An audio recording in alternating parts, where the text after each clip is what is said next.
ਆਓ ਬੱਚਿਓ, ਬਿਮਾਰੀ ਦੀ ਛੁੱਟੀ ਲਈ ਅਰਜ਼ੀ ਲਿਖਣੀ ਸਿੱਖੀਏ। ਸੇਵਾ ਵਿਖੇ ਮੁੱਖ ਅਧਿਆਪਕ ਜੀ, ਸਕੂਲ ਦਾ ਨਾਮ, ਸ਼ਹਿਰ ਦਾ ਨਾਮ, ਵਿਸ਼ਾ ਬਿਮਾਰੀ ਦੀ ਛੁੱਟੀ ਸੰਬੰਧੀ।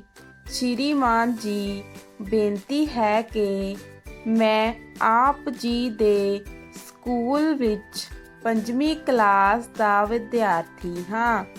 ਕੱਲ ਮੈਨੂੰ ਸਕੂਲੋਂ ਘਰ ਜਾਂਦੇ ਨੂੰ ਬਹੁਤ ਤੇਜ਼ ਬੁਖਾਰ ਹੋ ਗਿਆ ਸੀ। ਇਸ ਕਰਕੇ ਮੈਂ ਅੱਜ ਸਕੂਲ ਨਹੀਂ ਆ ਸਕਦਾ। ਕਿਰਪਾ ਕਰਕੇ ਮੈਨੂੰ 1 ਦਿਨ ਦੀ ਛੁੱਟੀ ਦਿੱਤੀ ਜਾਵੇ। ਮੈਂ ਆਪ ਜੀ ਦਾ ਅਤੀ ਧੰਨਵਾਦੀ ਹੋਵਾਂਗਾ। ਆਪ ਜੀ ਦਾ ਆਗਿਆਕਾਰੀ।